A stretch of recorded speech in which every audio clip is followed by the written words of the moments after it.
When it comes to voting, many people in our community hear the phrase blue no matter who.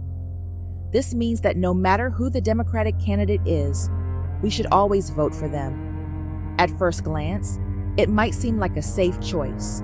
After all, the Democratic Party often talks about values that resonate with us: equality, justice, and opportunity.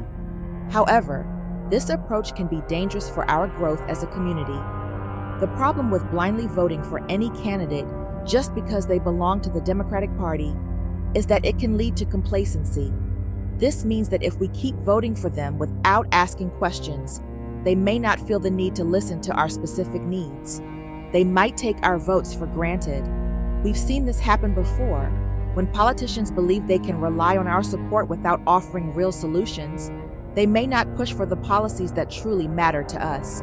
It's important to remember that policies have a direct impact on our lives.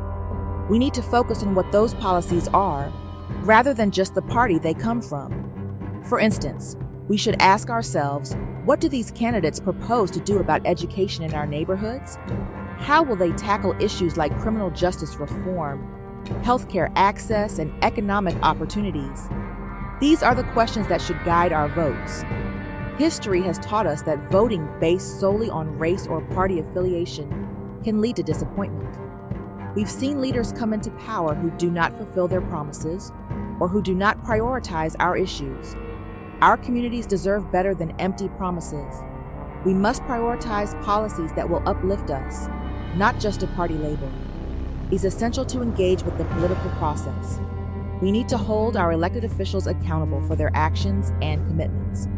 This means being informed about their proposals, attending town hall meetings, and voicing our concerns. When we are engaged, we can make sure our voices are heard and our needs are met. Voting should be about making choices that improve our lives, not just about choosing a side. We have the power to demand better from all candidates, regardless of their party. Our future depends on our ability to think critically about the issues that affect us and to prioritize policies that lead to real change. So as we look ahead to the next election, let's remember, our votes are not just a number. They are a powerful tool for change. Let's make sure we use them wisely, focusing on policies that promote our growth and well-being. As we continue our conversation about voting and the impact on our community, it's crucial to address the issue of tokenism. Tokenism refers to the practice of making only a symbolic effort to include members of marginalized groups while failing to make real changes. In politics, this often manifests as candidates who may look like us, but do not truly represent our needs or interests. When we see a candidate of color running for office, it can be easy to feel hopeful. We might think, finally, someone who understands our struggles. However, we must be cautious. Just because someone shares our racial background doesn't mean they will advocate for policies that benefit our community. We have to look deeper than appearances. Many politicians use identity as a marketing tool. They might highlight their background during campaigns to gain our trust and votes. But once they're in office, they may focus more on pleasing their party or special interest groups than on addressing the issues that matter to us. This is where the danger lies. If we vote solely based on race, we risk supporting candidates who do not prioritize our needs. Instead of being swayed by the color of a candidate's skin, we should evaluate their policies and track record. What have they done in the past? Do they have a history of fighting for the rights and needs of Black people? Are they committed to real change? Or are they simply using our votes to secure their position? It's essential to understand that not all policies labeled as progressive are inherently beneficial for our communities. Some proposals may sound good on the surface, but can have unintended consequences that further marginalize us. For example, certain economic initiatives may benefit wealthier constituents while leaving low-income Black communities behind. We need to critically assess how policies affect us in practice, not just in theory. By focusing on policies rather than identities, we can push for candidates who genuinely advocate for our interests. This means demanding comprehensive strategies for education reform, affordable housing, healthcare access, and criminal justice changes. We need to seek out candidates who have a clear plan to uplift our communities and who are willing to stand up to powerful interests, even if it's uncomfortable. Additionally, we should actively participate in the political process beyond voting. Engaging with grassroots organizations, attending community meetings, and advocating for policy changes can amplify our voices and ensure that our needs are prioritized. The more we hold our leaders accountable, the more they will understand that our votes are not guaranteed. They must earn them. As we move forward, let's remember, our community deserves more than token representation. We need authentic leaders who are committed to fighting for policies that will uplift us. Let's be vigilant, informed, and proactive in our political engagement, ensuring that our votes reflect our true interests and aspirations.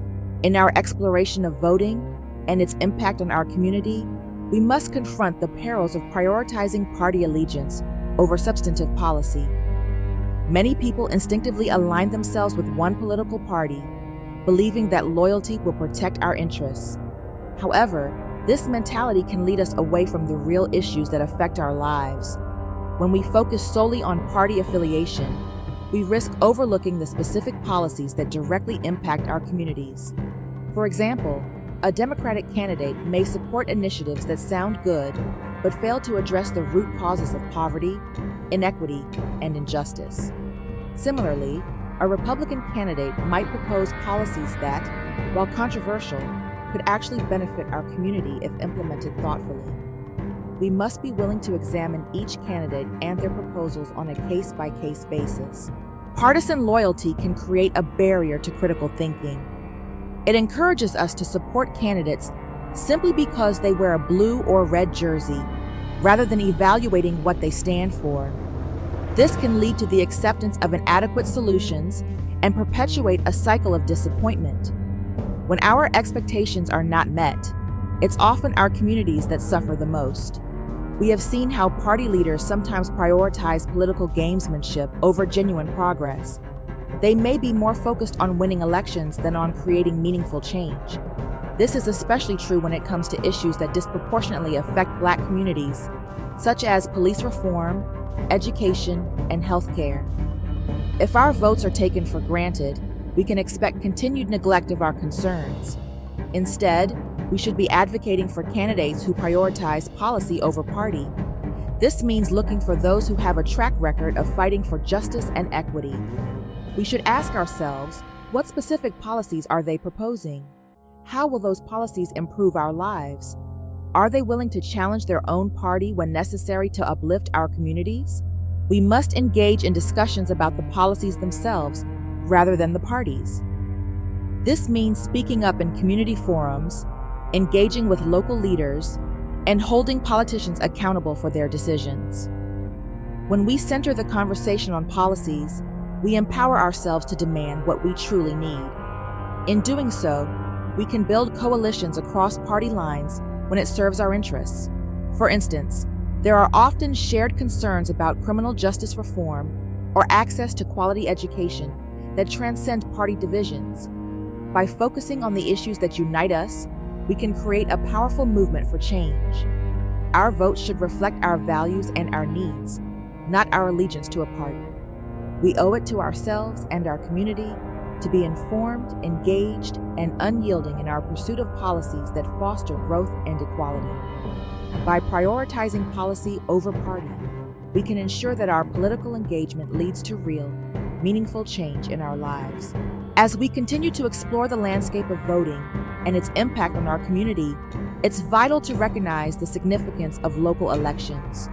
Often, we focus heavily on national races, presidential elections, congressional seats, while overlooking the critical influence of local leaders and policies on our daily lives.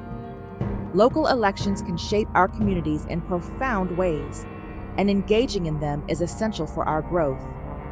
Local officials, mayors, city council members, school board members, make decisions that directly affect our neighborhoods. They control funding for schools, public safety policies, housing developments, and local healthcare services. When we neglect these elections, we miss the opportunity to have a say in the policies that matter most to us. For example, consider the impact of school board decisions on education in our community. If we want to improve the quality of education for our children, we need to pay attention to who is making those decisions. Local officials can push for resources, equitable funding, and curricula that reflect our history and culture. When we engage in local elections, we can elect leaders who prioritize these issues. Local elections can set the stage for broader change. Leaders who gain experience and recognition at the local level often move on to state or national positions. By voting for candidates who advocate for policies that uplift our community, we can build a pipeline of leaders who understand and champion our needs. Another crucial aspect of local elections is voter turnout. Historically, turnout for local elections is much lower than for national ones. This means that our voices are often drowned out by those who do participate. If we want our concerns to be heard, we must commit to making our voices count in every election, not just the big ones. To be effective, we must educate ourselves about local candidates and their platforms. This means attending community meetings, engaging with local advocacy groups, and discussing the issues that matter to us with our neighbors.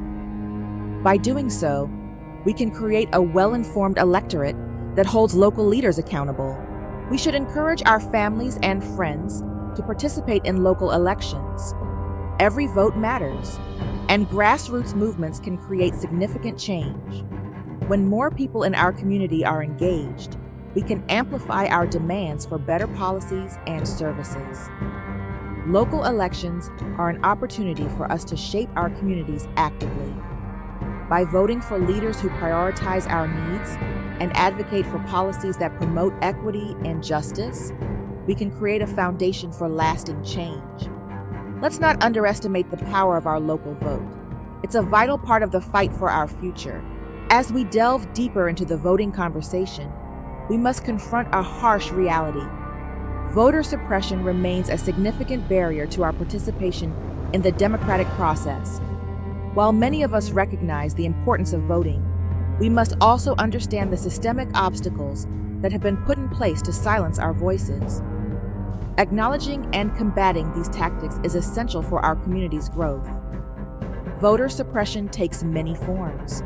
It can include strict ID laws, purging voter rolls, closing polling places in predominantly Black neighborhoods, and limiting early voting options. These tactics disproportionately affect our communities, making it more difficult for us to cast our votes. When access to the ballot is restricted, our ability to influence decisions that affect our lives is severely diminished. One of the most insidious aspects of voter suppression is the misinformation that often accompanies it. Many people are led to believe that voting is too complicated or that their votes don't matter. This can create a sense of apathy, leading to lower turnout rates.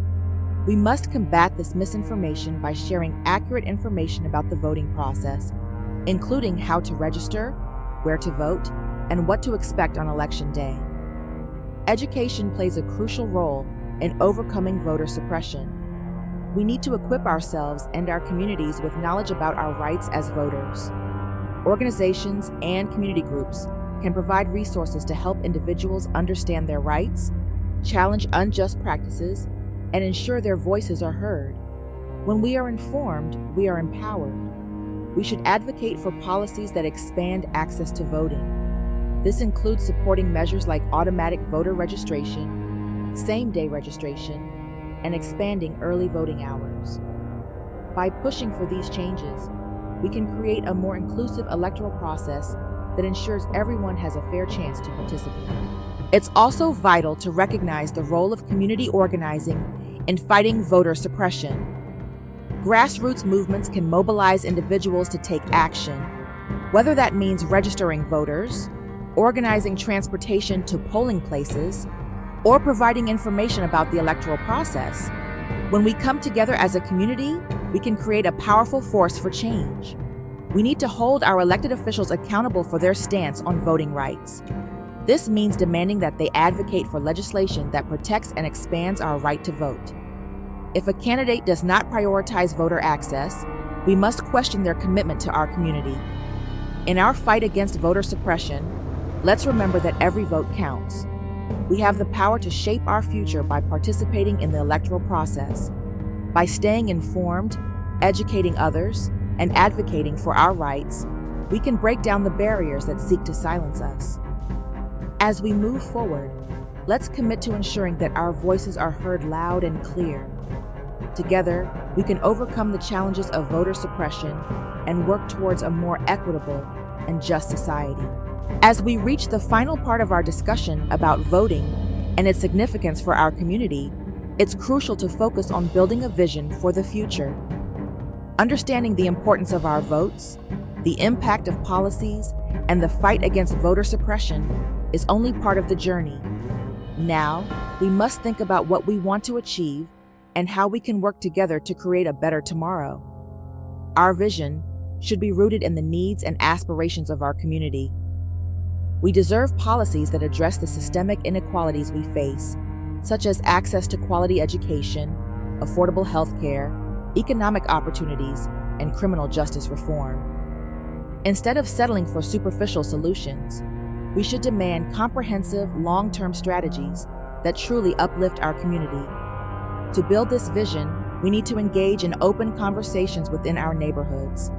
Listening to the voices of our community members is essential. What are their concerns? What changes do they want to see?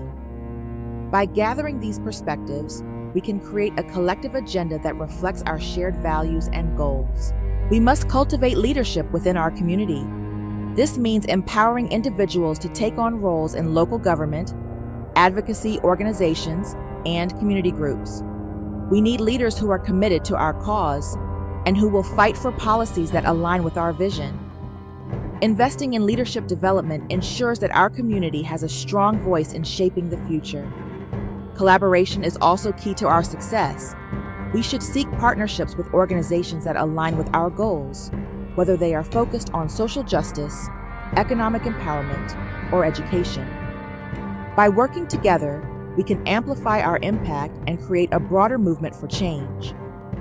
Coalition building allows us to share resources, knowledge, and strategies that can strengthen our efforts. We must remain vigilant and proactive. The fight for equity and justice is ongoing, and we cannot afford to become complacent. This means staying informed about local, state, and national issues, as well as continuously advocating for policies that benefit our community. We need to hold elected officials accountable and ensure they are fulfilling their promises. Finally, let's remember that our power lies in our unity. When we come together as a community, we can create a force that is impossible to ignore. Our collective voice can demand the changes we need and hold leaders accountable. By standing united, we send a clear message that our community will not be sidelined or silenced. In conclusion, our journey doesn't end with casting a vote. It's about creating a vision for a future where our community thrives. By prioritizing policies over party, understanding the impact of local elections, combating voter suppression, and building leadership, we can pave the way for a brighter future. Let's commit to working together, holding each other accountable, and advocating for the changes we need. Our votes are just the beginning. They are a powerful tool for transformation. Together, we can shape a future that reflects our dreams and aspirations, ensuring that our community not only survives, but flourishes. Thank you for engaging in this important dialogue. If you have any questions or want to discuss further, feel free to leave a comment in the comment section.